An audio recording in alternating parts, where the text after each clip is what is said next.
Hello and welcome to the Golden Wheel Tavern. We've been gone a while. We've been out doing some quests. Then there was the Harvest Tide, and really it has gotten a bit out of hand here. But fortunately, we have returned, and between this and possibly, we'll see, another mini-sode, quote-unquote. They're not mini. We should be returning to our regularly scheduled talks here at the tavern. Yeah, it's the holiday season. I don't know when this is getting out. It might be after the holiday season when this gets out, but it's the holiday season. We got shit to do. Bartender's busy. There have been some major and minor changes in the lives of the tavern keep and the bartender, which shall not be discussed. So yeah, there have been some changes, but we should be getting over those and coming back to our regularly scheduled talks at the tavern. So look forward to that. Hooray! Woo. Now I'm gonna kick it over to our bartender. Yeah, for the bartender's brew. Which is something we haven't done for even longer. But this brew has been in the works for 6 months and 3 days. Mm-hmm. The official Golden Wheel mead. The Golden Wheel now has its own line of drinks that are not available commercially, but if you show up to the tavern, i.e. our house, you might be able to get yourself a glass. Disclaimer, you will not, because the bartender has plans for all the rest of our bottles. Yeah, I did promise one to your sister-in-law. And then you want to hold one out for another 6 months. Mm-hmm. And then hold out the other one for an indeterminate amount of time. You want to do stability pulls on those on a regular basis. Well, it's if the 1 year doesn't calm down the carbonate. So when we open, this one's only aged for 6 months, mm-hmm. as I've said. And so that is not long enough for all of the built-up CO2 to dissipate, which caused us to lose a lot of it.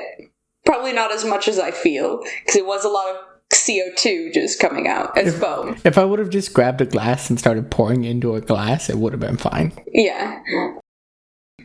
So if after the 1 year mark that doesn't, calm down a little, because it went for a while. Mm-hmm. If it doesn't calm down after the 1 year mark, I'll probably leave the last bottle for a special occasion sometime in the future. Yeah. Because nobody's surprised, but I don't remember. I didn't write down the recipe. So this is a limited time run, and what were we naming it? You wanted Commune with Nature. Yeah, Commune with Nature is what I want to call it. Since obviously when I made this, I wasn't thinking about any specific character of ours. Mm-hmm. Or specific thing that's happened in one of our campaigns. I was kind of just like, you know what would fuck? Some mead made with dandelions, blueberries, and blackberries. And I was right. I was about to say, describe what went into it. So what went into this was some local honey, mm-hmm. a lot of dandelions. God. Dandelions are a pain in the ass. Because you don't want any of the green parts, yeah. Including the green parts on the head, so you have to pull out all the petals, but it's a dandelion, so...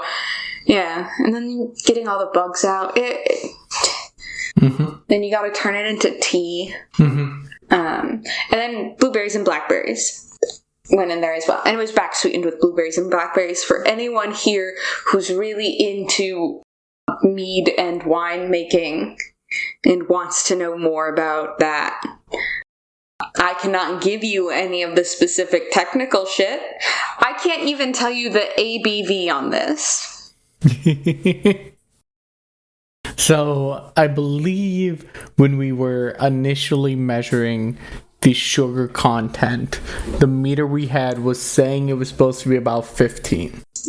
But that was without taking into account the amount of latent sugar in the berries that you had fermenting with it, which likely increased the ABV. So it's probably above. It did take into account account some of it because the berries weren't put in their whole. They were crushed up. So a lot of those juices and sugars were released in the initial ferment. So it definitely took into account some of it, but it wouldn't have taken into account anything that might have gotten pulled when it was back sweetening. Yeah. During the second fermentation stage. I mean, some of the blackberries and whatnot were in there basically uncrushed. Because we ate some of the berries afterwards and we're like, oh. I thought that was from when we back sweetened it, after bottling. No. Because these were, all of the sweetness had been replaced with alcohol burn. Yeah, that's true. It was not good. It was interesting eating like a blackberry that instead of any sweetness was just burn of alcohol. Yeah. You got the taste of the blackberry without any of the sweetness of the blackberry. Yeah. Which is not good. Yeah.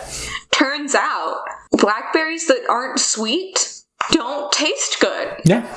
So I'm sure it's a little bit higher than the 15, but even then, that's still like a fairly high percent ABV, so.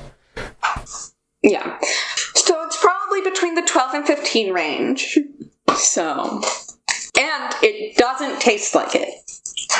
I do like that. I'm like, it's probably, we measured at 15 and it's probably higher than that. And then you're immediately like, it's probably between 12 and 15. It does still taste like a wine, is the thing. And I guess it's just hard for me to believe that it's higher than that. Yeah. Okay. Because most wines cap at like 15%, and that's even huge for a wine. Mm-hmm. So, that's why my guess is between 12 and 15. It's at least above 10. Next time this happens, in at least another 6 months, Yeah. I'll make sure to take better measurements and I'll write them down. Yes. And by I'll make sure to take better measurements and write them down, I mean the Tavern Keep will do that, because I still don't quite understand how that density meter thingy works. You put it in and it gives you a number. I don't understand how to read it. It just don't work. This don't work. Yeah. And by this, I mean my brain, because nobody can see me pointing at my head. Anyways, I made mead. It's called Commune with Nature. It's 6 months old. Today. Not today. 6 months old, 3 days ago, as of 3 days ago. Yeah, it aged for 6 months after we had finished bottling. Yeah. Because that's the minimum amount of time to wait. Yeah. And let's just say, I'm impatient. So. Yeah, so that's done, and now, who knows, in another 6 months we'll crack open another bottle and see how that one tastes. Yeah. But that won't be discussed here. But maybe in another 8 to 10 months, there will be a new mead. Yep. With a recipe written down for it for all you makers of wine out there who want to try it. For all you mead crafters. For all you mead crafters to step in and tell me everything I did wrong. Yeah. Anyways, why don't you go ahead and shill?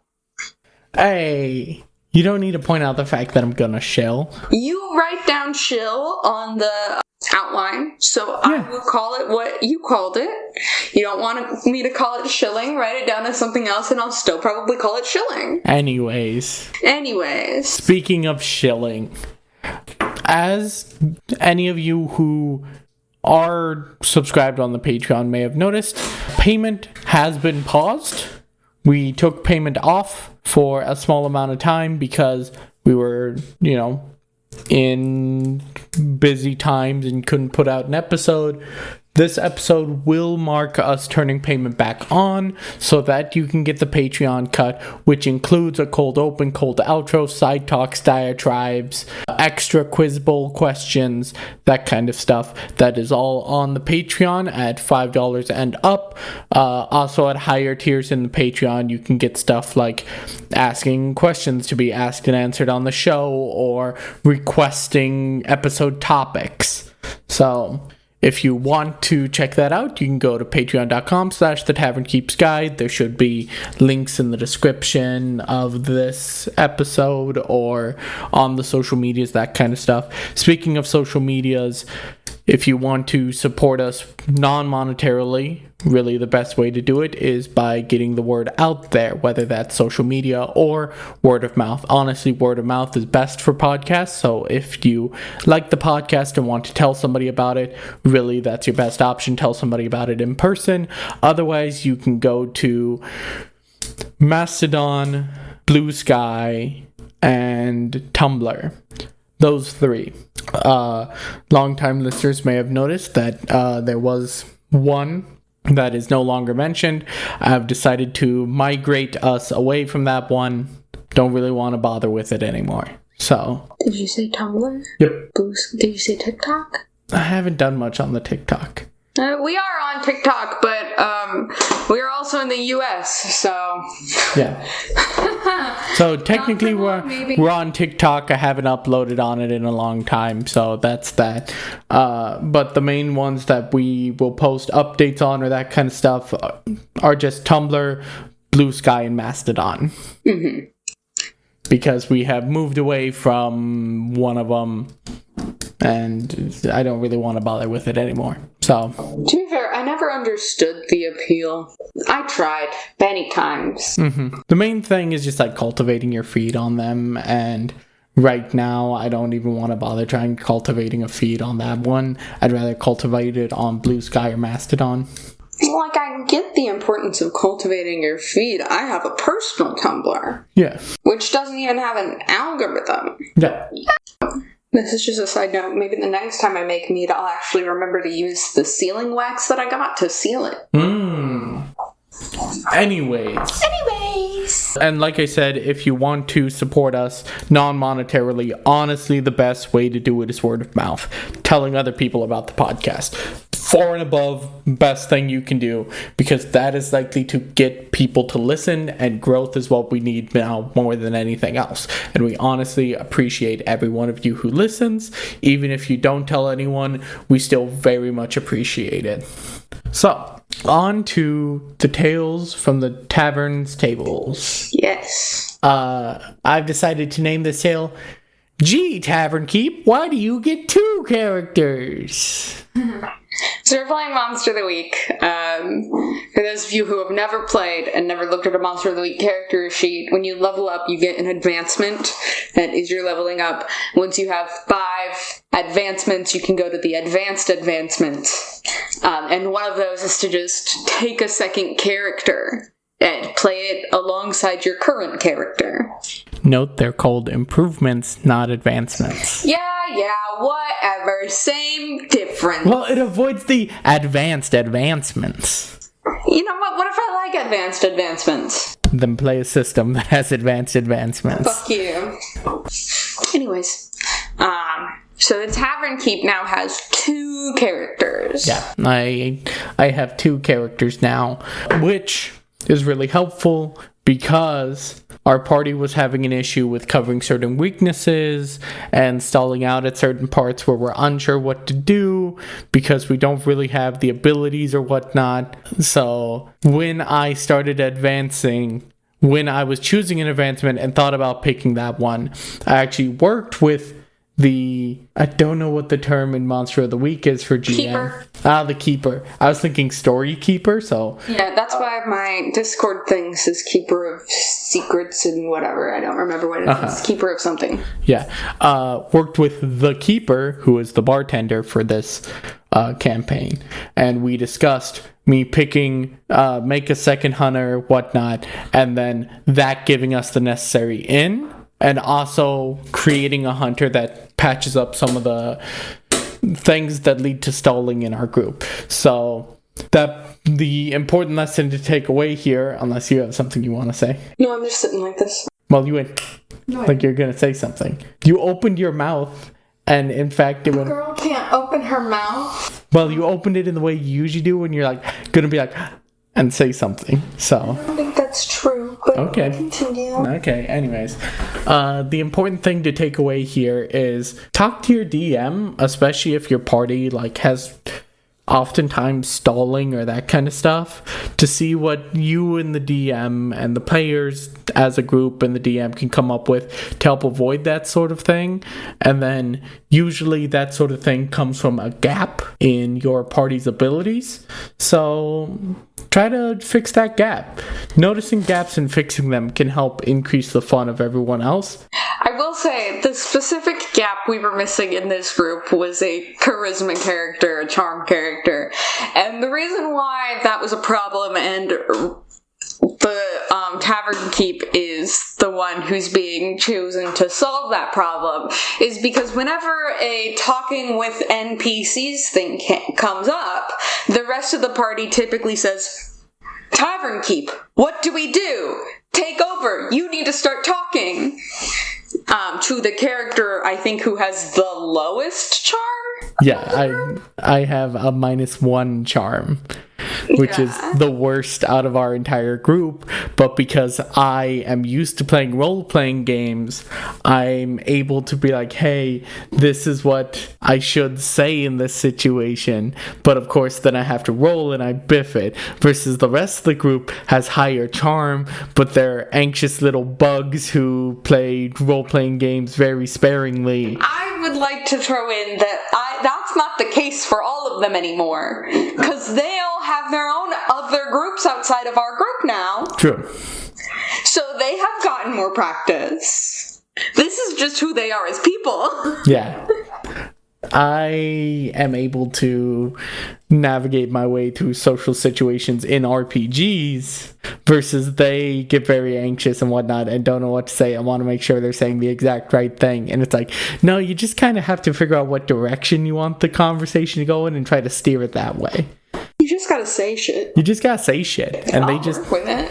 But like that's the issue, is that I am confident in my ability to just say shit in a TTRPG. To be fair, sometimes they just say shit when trying to come up with a plan. Mm-hmm. Like, I mean, you remember the plans they came up with. Yeah, that was last time's Tales from the Tavern Table. Yeah, so you at least, when you just say shit, come up with viable things to say. So yeah, but yeah, so then I had to make a second character that's a charm character for when I get shoved into those scenarios. But, you know, covering gaps and whatnot. I'm not saying power game. I'm not saying make the perfect character that fixes all the problems. But, like, covering gaps can allow people to have more fun with it, because then they don't have to worry about the gaps falling into them because someone has them covered.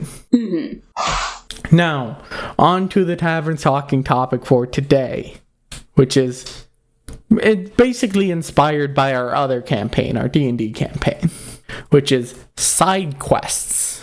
Now, I think, although I'm not sure if we've done an episode on quests, just flat out. I don't. No. I'm the worst person to ask. Yeah, I know. But we're going to be talking about side quests specifically. So, what is a side quest?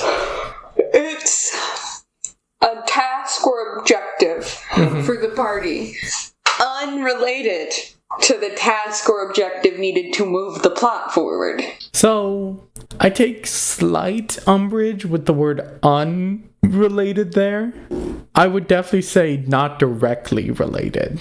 Like, for example, in Curse of Strahd, in that campaign, you're given these side quests that are like, hey, possibly go find the Sun Sword, which will help you in your fight against Strahd. Okay, but that doesn't move the campaign forward along the campaign storyline, which is what I said. It's a task or objective that doesn't move the campaign forward along the campaign storyline. It doesn't push you further down the main story. Yeah, that I agree with. It's just the unrelated. It can be related. It's just about the progression on the main line, in my opinion. But you can have a different opinion. I think you're too pedantic about words. That's my opinion. Yeah, probably. So, side quests basically boils down to thing other than goal or objective other than main quest. Mm-hmm. So, the benefits of a side quest are they provide extra, basically, content. They can be a way for the party to discover lore or items or whatnot. So the reason you should include them is because they're a way to dole out those things and allow your party to explore or go outside the bounds.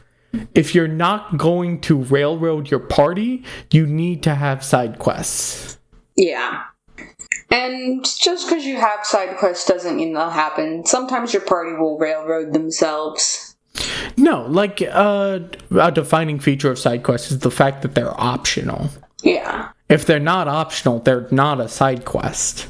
Well, you can have a quest that doesn't progress the main story forward and force the party to do it. But in that case, it becomes the main quest. Like, getting that done, you have to get that done to continue the main quest. It's a forced side quest, but I feel like it's still a side quest. Because the point is that the quest is just on the side of the main quest. It's not related to what's going on. It's not going to progress, give you any progression along the main storyline. Your DM's just forcing you to do some errands first. See, but I hear that, right? And I immediately think, no, that is... Because, like, I'm walking down path to go fight Big Bad, right? Uh-huh. Suddenly, Big Boulder in way. Guy says, oh, you have to go kill these goblins and then I'll remove Big Boulder. Going and killing those goblins is now part of the main quest because I can't go kill Big Guy till Boulder is gone and I have to kill goblins to get rid of Boulder. But see, that specific situation you just gave wouldn't be a side quest because the thing you're doing progresses the main storyline, i.e. getting that Boulder out of the way.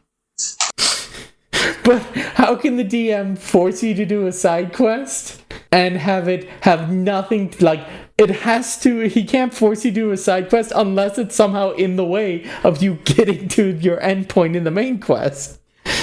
You haven't met DMs like I have. Yeah, I want to meet them so I can understand how they're preventing the party from moving forward, but not preventing the party from moving forward.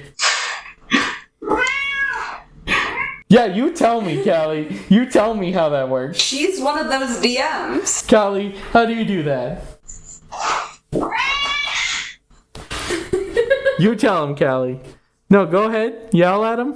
Why would she yell at them? She's getting what she wants. Attention. There we go. And? One more? There we go. Come here, baby. Callie. She's not looking at me. Come here. Anyways. Sorry, I have a little side quest here. I think that would fall into emergent. But speaking of that... Types of side quests. Go. Types of side Name quests. them. Go. I mean, I kind of came up with these things on my own, but when it comes to side quests, it's important to know what kind of side quest you want to give your party, or what kind of side quest your party is dealing with, or what kind of side quests you as the party are dealing with. So, I think there are 3 main types of side quests. You can have marked, unmarked, and emergent. Okay. Marked side quests it's like what you think of when you think of a side quest in a video game. You talk to Gwendolyn Frundlib and he says, oh, I need you to go kill those goblins. And then on your screen in big bold letters, kill the goblins. 0 out of 10 goblins killed appears on your screen. That is a marked quest. It is clear that the DM has clearly told you, go here, do this thing. Right. Now, the benefits of that is it's very obvious. Like, if a tavern keep tells the group, hey, just down the road, there's this weird wizard tower with a big sign on it that says Warlock Joe's Dungeon for Babies. I need you to go down there and deal with that because it's weird and scaring off my customers. That's a clear side quest, and your party clearly knows what to do and where to go. You know, if the old lady in town walks up to the party and says, "Hey, can you please deliver this letter to my son in the town 3 days north from here? I heard you were traveling north anyways to deal with the ice demons. If you could deliver this for me, it would mean so much for me, the old lady of the town." Those are clear and obvious things, and honestly, they're useful. Because that is a good way to get your party to go somewhere and observe something, and then you as the DM can be like, "Oh, here's the secret lore that you uncover." So those are good and useful. Yes. Unmarked. This is like when you're playing an RPG and you find like a dead body that has a note on it and a key, and the note just says like, "Raffle, I headed down to the cave to retrieve the treasure, but I fear there may be bandits on the way." And that's it. But unmarked quests are not clearly set, but hinted at. Like, if the party is going to the tavern and they pass by a wanted poster of a bandit, or they stumble upon a cave as they're going through a hex crawl, it's something the party discovers and can decide on their own if they want to do, or if it's even worth pursuing. No one is telling them to do this. They just decide based on what they see and hear to go do that. And the thing about that is, as a DM, you can throw those seeds out just all over the place, like Johnny Appleseed out here. And the party can latch onto them or not latch onto them, and the party basically gets to pick and choose what side quest they want there, and then they can feel rewarded if they put together that there's this side quest here. Like, the side quest might not be obvious, but like they put it together. BG3, when the only unmarked side quest we found, getting that lady a cat. Yeah, there's... You really got to put a lot together there. You got to put a lot together, but then you get this reward for uncovering the quest. Part of the fun of that is uncovering it. And then the last type of side quest is emergent side quests. Any DM who's spent enough time with a party has encountered their party doing one of these. Emergent side quests are the side quests the party made for themselves along the way. It's the sort of thing where one of the party members mentions that their character has never had a burrito, and the entire party decides, "Oh, we gotta make this person a burrito," and they go out and they talk to people and they get the items, and then they find somebody to cook this character a burrito. A lot of them are like backstory tie-ins type thing. Like, a player will casually mention something and then it's like, "Oh, let's see if we can resolve this thing in some way." Yeah. Right? And those are fun, but you as the DM don't get to pick those. Those, by their very definition, are made by the party. Like, the party, like, maybe you as the DM will say something offhanded, and then the party will just, like, run with it too far. The classic one that a lot of DMs have to struggle with is the party going, "Let's start a business." And then the party tries to start a business. D&D was not made for running an accurate business. D&D is not an economy simulator, first of all. So there's that. But emergent ones lead to those classic, like, everybody at the table is laughing at the silliness of the situation as the party does their best to pick flowers for the little girl who said that she loves daisies and is crying because she skinned her knee. Well, I was gonna list more flowers, but nope. I got it off. The little girl who said she loves daisies and later tripped and fell and skinned her knee. So the party's rushing to find a druid to summon flowers so that they can give daisies to the little girl. And make her stop crying. Because we all know everyone's party is empathetic enough to do that. I mean, yeah, emergent things are that sort of thing, and they lead to those memorable moments. Now, I will say there are two other kind of categories, which I would call inline and off track. side quests. Inline side quests they're like a path that's parallel, right? An inline side quest would be like you're in a dungeon and you find a locked room, but that locked room has nothing to do with completing the dungeon. It's just like an extra treasure room. Yes. Right. Or like the example I presented earlier of the old lady being like, can you take this letter to my son, 2 towns north, because you're already headed that way. It's that sort of thing of the side quest is already in line, which is convenient for the party. The party's likely to follow that one because they're like, well, we're on our way there anyways. So those ones are easy to get your party to sink their teeth into and move on with. The other one are off-track side quests. He pointed at me. Yeah, because you haven't talked much, so... Yeah, that's fair, but the one downside to this being an audio-only format is that the listeners cannot see all the fun little gestures I do as I act out the things you're saying. Yeah, it's an audio format, so you need to talk instead. Off-track side quests? Well, those are my specialty because I have ADHD. Yeah. Off-track side quests, as you may have guessed, are the opposite of the last kind of side quests we were talking about. They have nothing to do with the main quest. Mm-hmm. If you are, as a DM, trying to get your party to do them, it may or may not be successful. A bit harder to get them to do it, especially if they're a very quest line-oriented party. What? I'm not laughing at you. I'm laughing about how much trouble you had trying to get a party to do off-track side quests. Because of me. That's why I was laughing. You made Mr. Mainline Quest Only character, side quests not included. Yeah, I made a character whose entire thing was just, I am moving towards the main quest. End of story. Therefore, the only side quests you could really get are ones that were either very much in line or you pretended were the main quest.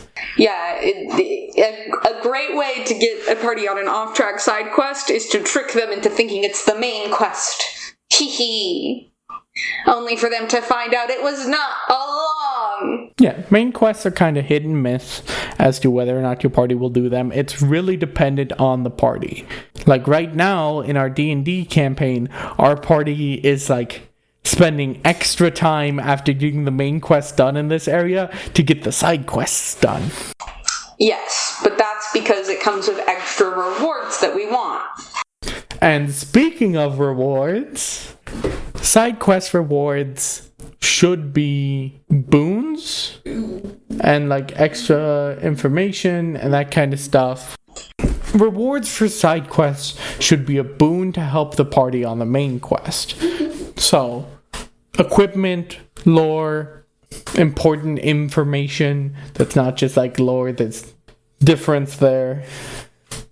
Like boss weaknesses and that kind of stuff is more information, unless it's presented as lore. But like side quests should reward players with boons to complete the main quest.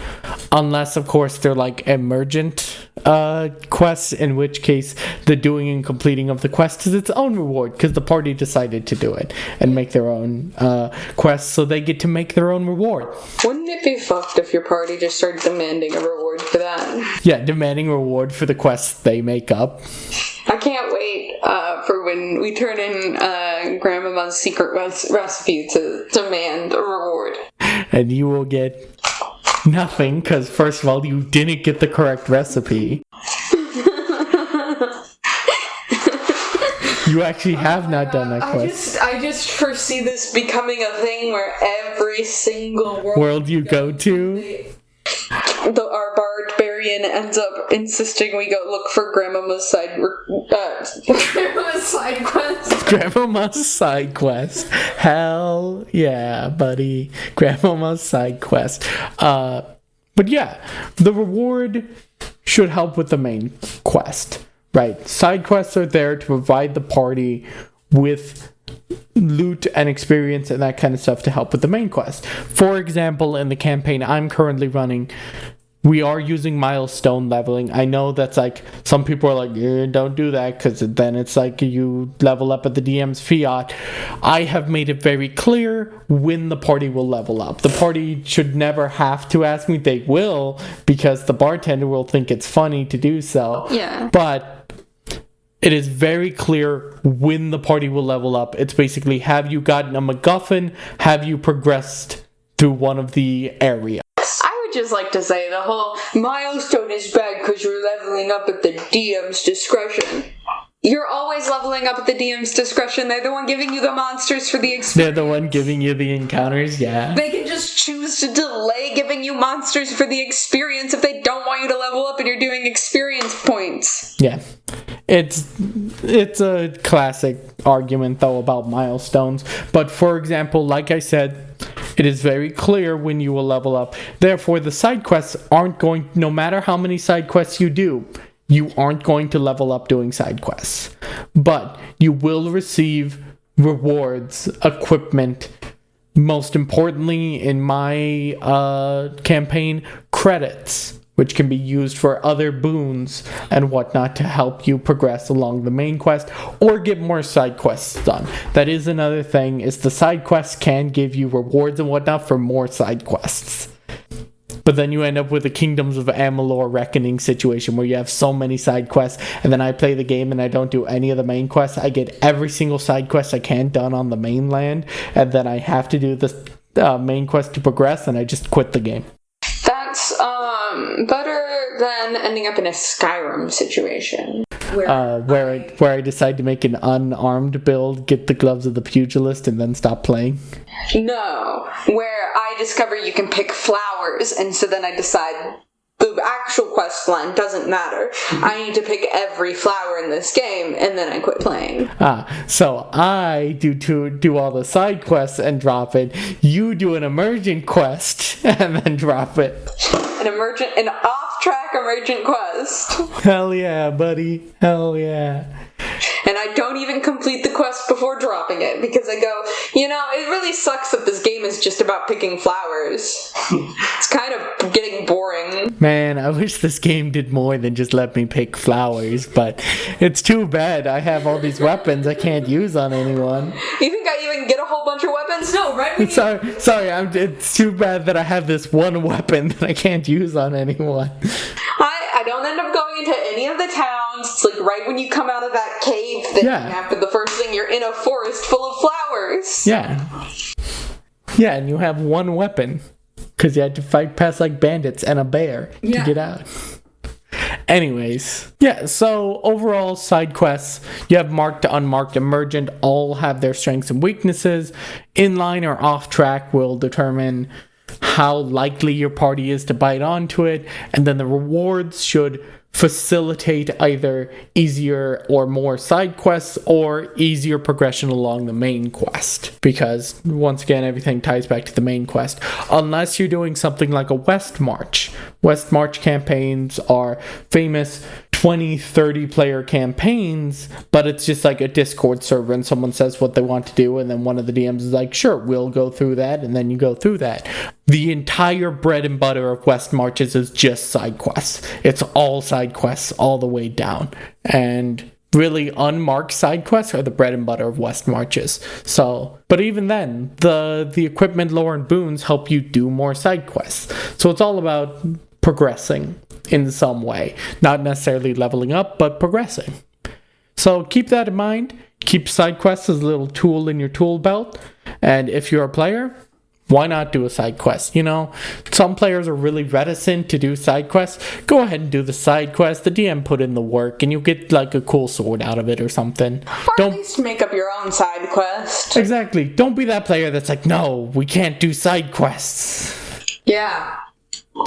It's fine for me to do it because that was the bit of the character. That was the joke of the character. Was I was a classically bad player character. The boring human fighter that doesn't do roleplay, only cares about fighting, and only wants to do the main quest, cranked up to 12. Yeah, then he learned what a Battle Master fighter could do, and he was like, I gotta do this again. I gotta do this again, but actually make it an interesting character. No, you were like, I gotta do this again, because I'm pretty sure if I do this thing, it's gonna be an even better character. Yeah, and then I gave him an actual personality. Yeah, but I don't think that played a part in you wanting to make a Battle Master fighter a second time. No. So, for the quiz bowl, do you want easy peasy questions or an actual challenge? Have I ever gotten a 6 out of 6 card? I think I did once. Once, because, the questions were what is the... And it's the one you claimed I cheated on because I handed you the card rather than having you shuffle the deck. Go ahead and give me the ones I'm not going to get right. Okay. Quiz bowl.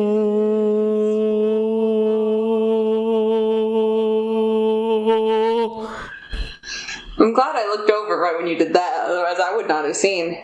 Found in Bavaria, Saint Markova's thigh bone can be used as what kind of weapon? A mace. Yes. It has the properties of the Mace of Destruction, of a Mace of Destruction. In 1982, TSR produced a radio show pilot demonstrating the actual play of D&D, anticipating later podcasts and streams. True or false? God, I hope that's true. Although anticipating, I think, is the wrong word. I want to go with anticipating.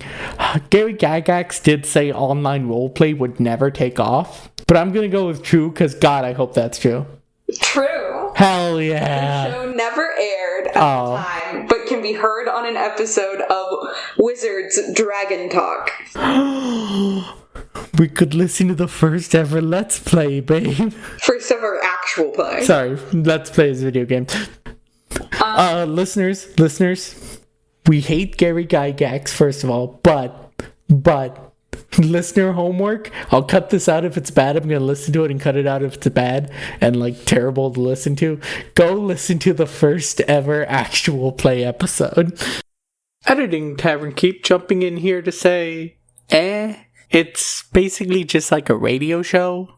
It's okay, but it's not really actual play. It's a radio show / advertisement, basically, for D&D Advanced. So, listen to it if you want. I'm not gonna say go listen to it. I'm not saying it's the worst thing ever.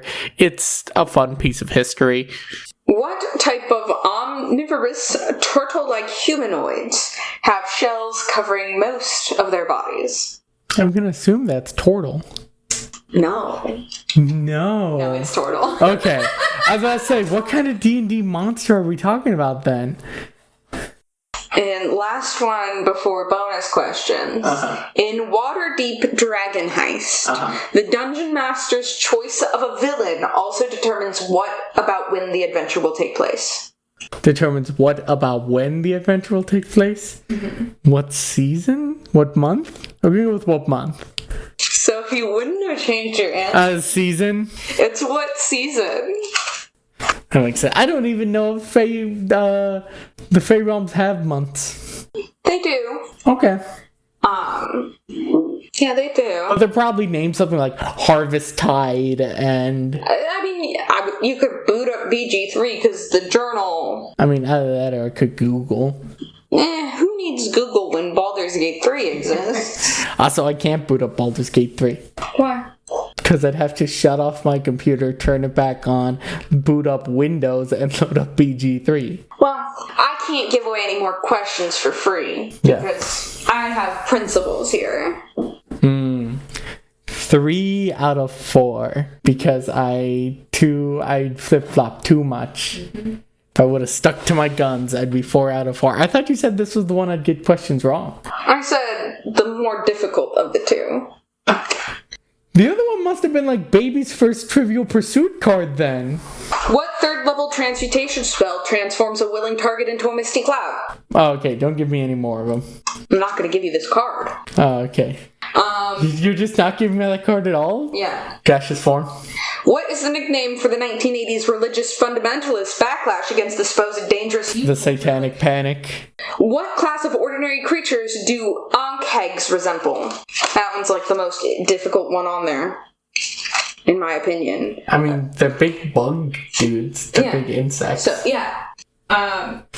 Oh, it doesn't ask, like, it's not trying to get more specific? No, okay. Sorry, the actual difficult ones on here are the, like, lore ones. Oh, okay. What in the action in DA1 Adventures in Black War centers on what enchanted hostel that people have a hard time leaving? Yeah, I wouldn't expect you to know that. Yeah. That's a lore question. The comeback in. Boo! Boo! That's his name is Kingdom Come from Dragon Tales. All my Dragon Tales fans know what I'm talking about. Cavalier, Samurai, and Rune Knight are subclass options for which character class? Fighter. Yeah. In Dragonlance, what terrible event caused Kryn to pass from the Age of Might into the Age of Darkness in a single hour? The Calamity. Close, the Cataclysm. Oh, okay.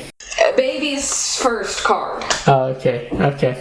That's all that you all get for today, unless you're a Patreon. Patreon.com/tavernkeepsguide. Then you get the extra bonus questions. You get the cold intro, cold outro. You get the side talk, diatribes, that kind of stuff. Higher tiers get you more stuff. You get all that bonus content at $5 or more a month. We appreciate it so very much. We appreciate every one of you who listens. If you want to support us non-monetarily, as we said towards the top of the episode, go down to the description and click the links to the Tumblr, the Mastodon, the Blue Sky. Follow, share, like, go to the YouTube, like, comment, subscribe, that kind of stuff, because we also post these episodes on YouTube, in case that's how you choose to listen to podcasts. For some reason. I judge you about as much as I judge people who use YouTube for music. Mm-hmm. Which is quite a bit. Sorry, my friends who use YouTube for music. Yeah. So do that, and then if you want to support us, the best thing you can do, honestly, truly, 100%, is tell somebody about the podcast. Just tell somebody about it. Word of mouth. That is the best way to get it out there. So we appreciate every one of you who listens, and as always, make sure to tip the barmaids.